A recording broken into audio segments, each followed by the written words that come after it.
Outside the window, rice fields and mountains spread into the distance, and rice that is ripening bends in the breeze. The artist's studio, surrounded by this peaceful landscape, seems to be impervious to the tumult of the city. The works born here resemble nature. Sang-wook reinterprets the traditional Korean ceramic technique called Buncheong with a modern aesthetic sense. Buncheong ware has a simple yet rugged style compared to white porcelain or celadon.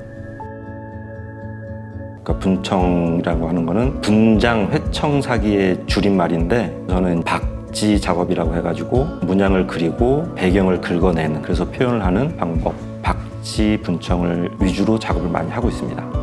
Pakji is a method of painting on the surface of hardened ceramics by applying an additional layer of decorative clay and scratching the background with a knife to accentuate the pattern. The scratched surface may be coated with blue, silver, and iron to create additional texture and beauty. 은의 특성이 산화되면서 색감이 변화하는데 시간이 지나면 노르스름해졌다가 나중에 검틱틱하게 변하는 시간의 흐름에 따라서 다른 색감과 다른 질감을 또 감상할 수 있는 그런 특성을 가지고 있어서 요즘에 은작업을 재밌게 하고 있어요. His works are more colorful than traditional 분청사기, but they are soft and natural.